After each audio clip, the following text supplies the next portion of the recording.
तो इसके पीछे जो कथा है, हम सब जानते हैं कि समुद्र मंथन से विष भी निकला था, और उसके अलावा जो वासुकी से पूरा जो समुद्र मंथन किया जा रहा था, और एक तरफ देवता थे एक तरफ राक्षस गण थे, तो वासुकी भी इतना मतलब उष्ण और गर्मी से वो तृप्त हो गया कि उसने उसके मुंह से कितना गरल निकला।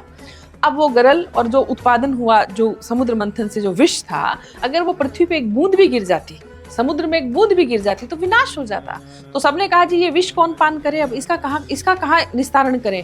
तो कौन थे? शिव ने वो सारा विष इकट्ठा किया, बोले ठीक है मैं इसका पान कर लूंगा, और भगवान ने उस विष का पान किया, जिसके बाद वो नीलकंठ भी कहलाए। लेकिन मैं बताना चाहूंगी उस विष को पीने के बाद में उनका शरीर जलने लगा, इतनी उष्णता इतनी गर्मी कि जब वो एक जगह जाके बैठ गए और देवता समुद्र मंथन कर रहे थे तो सबने देखा कि शिव का शरीर इतना जल रहा है कि एक तरफ से मतलब उनका जो पसीना बन रहा था, एक तरफ से एक धार बन रही थी और दूसरी तरफ से दूसरी धार। तो सब देवी देवताओं ने जो उनके पास बर्तन था, जो उनके पास पात्र था, वो भर भर के उनके ऊपर जल डाला कि ऐसे तो शिव जल रहे थे ना वो उस विष का पान करने से, तो उनके शरीर को शांति देने के लिए तो सबने जल भर भर के उनके ऊपर डाला। तो जो देवता इतना जल डाल रहे थे वो इतना ज्यादा था कि एक तरफ तो नदी निकली सोनभद्रा और दूसरी तरफ निकली नर्मदा, इसलिए नर्मदा को शिव तनिया कहते हैं।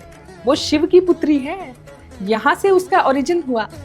तो सभी देवताओं ने कोशिश की कि शिव का शरीर थोड़ा ठंडक को प्राप्त करे, वो शांत हो जाए, और वहां से जब शिव की वो उष्णता कम हुई तो उन्होंने सभी देवी देवताओं को और पृथ्वी के सभी जीवों को अभयदान दिया, तुम मुझे जल अर्पित करना, तुम मुझे शांति देना, मैं तुम्हारा कल्याण करूंगा। इसलिए शिव का अर्थ होता है कल्याण, जो हर रूप में आपका कल्याण करता है, जो बिना मांगे देता है। शिव को एक शब्द है ओगड़, ओगड़ मतलब जो देता ही जाता है, देता ही जाता है। क्या तुमने क्या दिया?